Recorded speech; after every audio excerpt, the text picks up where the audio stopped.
A Scandal in Bohemia. Chapter 1. To Sherlock Holmes she is always the woman. I have seldom heard him mention her under any other name. In his eyes she eclipses and predominates the whole of her sex. It was not that he felt any emotion akin to love for Irene Adler. All emotions, and that one particularly, were abhorrent to his cold, precise but admirably balanced mind. He was, I take it, the most perfect reasoning and observing machine that the world has seen, but as a lover he would have placed himself in a false position. He never spoke of the softer passions, save with a jibe and a sneer. They were admirable things for the observer, excellent for drawing the veil from men's motives and actions. But for the trained reasoner to admit such intrusions into his own delicate and finely adjusted temperament was to introduce a distracting factor which might throw a doubt upon all his mental results. Grit in a sensitive instrument, or a crack in one of his own high-power lenses, would not be more disturbing than a strong emotion in a nature such as his. And yet there was but one woman to him, and that woman was the late Irene Adler, of dubious and questionable memory.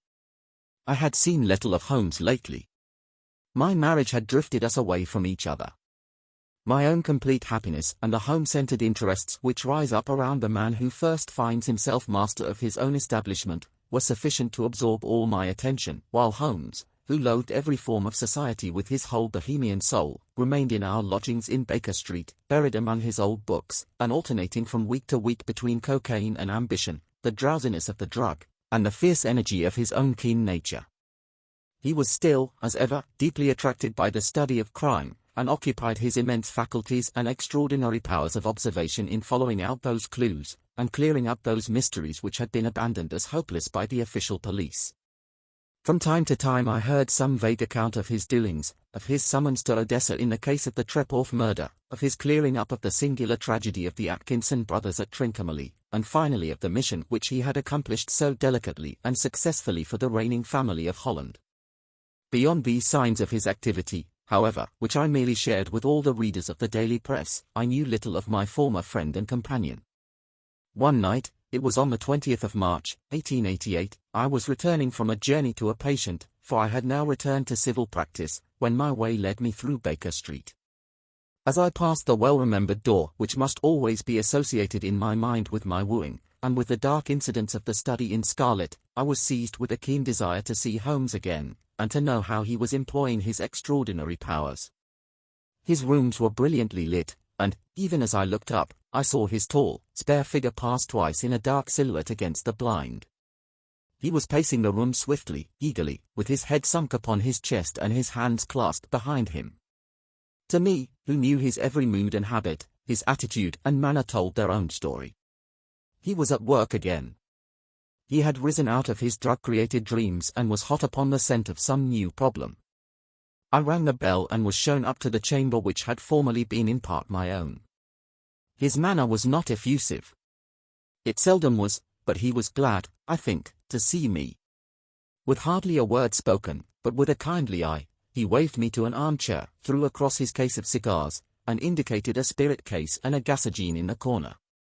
Then he stood before the fire and looked me over in his singular introspective fashion. "Wedlock suits you," he remarked. "I think, Watson, that you have put on 7.5 pounds since I saw you." 7. I answered. "Indeed, I should have thought a little more." "Just a trifle more, I fancy, Watson." "And in practice again, I observe. You did not tell me that you intended to go into harness."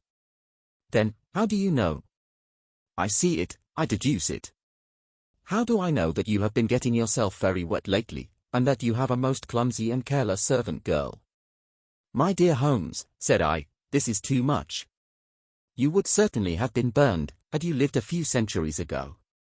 It is true that I had a country walk on Thursday and came home in a dreadful mess, but as I have changed my clothes I can't imagine how you deduce it. As to Mary Jane, she is incorrigible, and my wife has given her notice, but there, again, I fail to see how you work it out." He chuckled to himself and rubbed his long, nervous hands together. "It is simplicity itself," said he. "My eyes tell me that on the inside of your left shoe, just where the firelight strikes it, the leather is scored by 6 almost parallel cuts. Obviously they have been caused by someone who has very carelessly scraped round the edges of the sole in order to remove crusted mud from it. Hence, you see, my double deduction that you had been out in vile weather, and that you had a particularly malignant boot-slitting specimen of the London slavey. As to your practice, if a gentleman walks into my room smelling of iodoform, with a black mark of nitrate of silver upon his right forefinger, and a bulge on the right side of his top hat to show where he has secreted his stethoscope, I must be dull, indeed, if I do not pronounce him to be an active member of the medical profession. I could not help laughing at the ease with which he explained his process of deduction. When I hear you give your reasons, I remarked, the thing always appears to me to be so ridiculously simple that I could easily do it myself, though at each successive instance of your reasoning I am baffled until you explain your process. And yet I believe that my eyes are as good as yours. Quite so, he answered, lighting a cigarette, and throwing himself down into an armchair. You see, but you do not observe. The distinction is clear. For example, you have frequently seen the steps which lead up from the hall to this room. Frequently. How often? Well, some hundreds of times. Then how many are there? How many? I don't know. Quite so. You have not observed. And yet you have seen. That is just my point. Now, I know that there are 17 steps, because I have both seen and observed. By the way, since you are interested in these little problems, and since you are good enough to chronicle one or two of my trifling experiences, you may be interested in this. He threw over a sheet of thick, pink-tinted notepaper which had been lying open upon the table. It came by the last post, he said. Read it aloud. The note was undated, and without either signature or address. They will call upon you tonight, at 7:45, it said, a gentleman who desires to consult you upon a matter of the very deepest moment. Your recent services to one of the royal houses of Europe have shown that you are one who may safely be trusted with matters which are of an importance which can hardly be exaggerated. This account of you we have from all quarters received. Be in your chamber then at that hour, and do not take it amiss if your visitor wears a mask. This is indeed a mystery, I remarked. What do you imagine that it means? I have no data yet. It is a capital mistake to theorize before one has data. Insensibly one begins to twist facts to suit theories, instead of theories to suit facts. But the note itself? What do you deduce from it? I carefully examined the writing and the paper upon which it was written. The man who wrote it was presumably well-to-do, I remarked, endeavoring to imitate my companion's processes. Such paper could not be bought under £0.50 a packet. It is peculiarly strong and stiff. Peculiar, that is the very word, said Holmes. It is not an English paper at all. Hold it up to the light. I did so, and saw a large E with a small G, A, P, and a large G with a small T woven into the texture of the paper. What do you make of that? Asked Holmes. The name of the maker, no doubt, or his monogram, rather. Not at all. The G with the small t stands for Gesellschaft, which is the German for company. It is a customary contraction like our co. P, of course, stands for papier. Now for the EG. Let us glance at our Continental Gazetteer. He took down a heavy brown volume from his shelves. Eglo, Eglenitz, here we are, Egria. It is in a German-speaking country, in Bohemia, not far from Carlsbad. Remarkable as being the scene of the death of Wallenstein, and for its numerous glass factories and paper mills. Ha, ha, my boy, what do you make of that? His eyes sparkled, and he sent up a great blue triumphant cloud from his cigarette. The paper was made in Bohemia, I said. Precisely. And the man who wrote the note is a German. Do you note the peculiar construction of the sentence, this account of you we have from all quarters received? A Frenchman or Russian could not have written that. It is the German who is so uncourteous to his verbs. It only remains, therefore, to discover what is wanted by this German who writes upon Bohemian paper and prefers wearing a mask to showing his face. And here he comes, if I am not mistaken, to resolve all our doubts. As he spoke there was the sharp sound of horses' hoofs and grating wheels against the curb, followed by a sharp pull at the bell. Holmes whistled. A pair, by the sound, said he. Yes, he continued, glancing out of the window. A nice little brougham and a pair of beauties. 150 guineas apiece. There's money in this case, Watson, if there is nothing else. I think that I had better go, Holmes. Not a bit, Doctor. Stay where you are. I am lost without my Boswell. And this promises to be interesting. It would be a pity to miss it. But your client? Never mind him. I may want your help, and so may he. Here he comes. Sit down in that armchair, Doctor, and give us your best attention. A slow and heavy step, which had been heard upon the stairs and in the passage, paused immediately outside the door. Then there was a loud and authoritative tap. Come in, said Holmes. A man entered who could hardly have been less than 6 feet 6 inches in height, with the chest and limbs of a Hercules. His dress was rich with a richness which would, in England, be looked upon as akin to bad taste. Heavy bands of astrakhan were slashed across the sleeves and fronts of his double-breasted coat, while the deep blue cloak which was thrown over his shoulders was lined with flame-colored silk and secured at the neck with a brooch which consisted of a single flaming beryl. Boots which extended halfway up his calves, and which were trimmed at the tops with rich brown fur, completed the impression of barbaric opulence which was suggested by his whole appearance. He carried a broad-brimmed hat in his hand, while he wore across the upper part of his face, extending down past the cheekbones, a black-visored mask which he had apparently adjusted that very moment, for his hand was still raised to it as he entered. From the lower part of the face he appeared to be a man of strong character, with a thick, hanging lip, and a long, straight chin suggestive of resolution pushed to the length of obstinacy. "You had my note?" he asked with a deep harsh voice and a strongly marked German accent. "I told you that I would call." He looked from one to the other of us, as if uncertain which to address. "Pray take a seat," said Holmes. "This is my friend and colleague, Dr. Watson, who is occasionally good enough to help me in my cases. Whom have I the honor to address?" "You may address me as the Count von Kram, a Bohemian nobleman. I understand that this gentleman, your friend, is a man of honor and discretion, whom I may trust with a matter of the most extreme importance. If not, I should much prefer to communicate with you alone." I rose to go, but Holmes caught me by the wrist and pushed me back into my chair. "It is both, or none," he said. "You may say before this gentleman anything which you may say to me." The Count shrugged his broad shoulders. "Then I must begin," said he, "by binding you both to absolute secrecy for 2 years. At the end of that time the matter will be of no importance.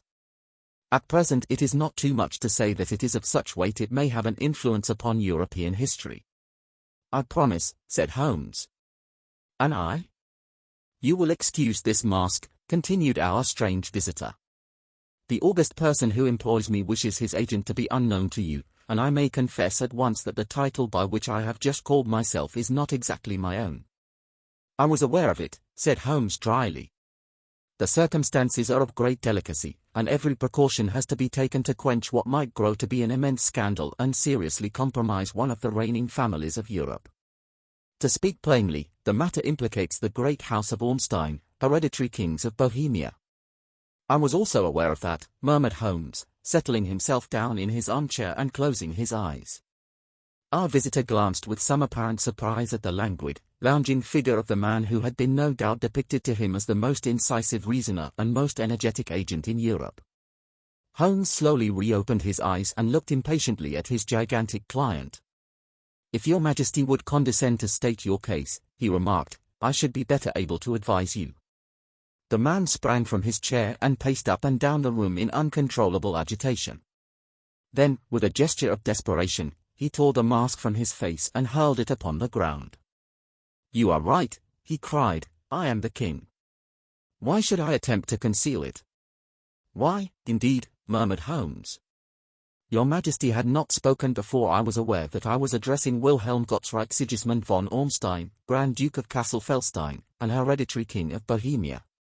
"But you can understand," said our strange visitor, sitting down once more and passing his hand over his high white forehead, "you can understand that I am not accustomed to doing such business in my own person. Yet the matter was so delicate that I could not confide it to an agent without putting myself in his power. I have come incognito from Prague for the purpose of consulting you. Then, pray consult, said Holmes, shutting his eyes once more. The facts are briefly these: some 5 years ago, during a lengthy visit to Warsaw, I made the acquaintance of the well-known adventuress, Irene Adler. The name is no doubt familiar to you. Kindly look her up in my index, Doctor, murmured Holmes without opening his eyes. For many years he had adopted a system of docketing all paragraphs concerning men and things, so that it was difficult to name a subject or a person on which he could not at once furnish information. In this case I found her biography sandwiched in between that of a Hebrew rabbi and that of a staff commander who had written a monograph upon the deep-sea fishes. Let me see, said Holmes. Born in New Jersey in the year 1858. Contralto, La Scala, Prima donna Imperial Opera of Warsaw, yes. Retired from operatic stage, Living in London, quite so. Your Majesty, as I understand, became entangled with this young person, wrote her some compromising letters, and is now desirous of getting those letters back. Precisely so. But how? Was there a secret marriage? None. No legal papers or certificates? None. Then I fail to follow your Majesty. If this young person should produce her letters for blackmailing or other purposes, how is she to prove their authenticity? There is the writing. Pooh. Forgery. My private notepaper. Stolen. My own seal. Imitated. My photograph. Bought. We were both in the photograph. Oh, dear. That is very bad. Your Majesty has indeed committed an indiscretion. I was mad, insane. You have compromised yourself seriously. I was only Crown Prince then. I was young. I am but 30 now. It must be recovered. We have tried and failed. Your Majesty must pay. It must be bought. She will not sell. Stolen, then. 5 attempts have been made. Twice burglars in my pay ransacked her house. Once we diverted her luggage when she travelled. Twice she has been waylaid. There has been no result. No sign of it? Absolutely none. Holmes laughed. It is quite a pretty little problem, he said. But a very serious one to me, returned the king reproachfully. Very, indeed. And what does she propose to do with the photograph? To ruin me. But how? I am about to be married. So I have heard. To Clotilde Lothman von Saxe-Meiningen, second daughter of the King of Scandinavia. You may know the strict principles of her family.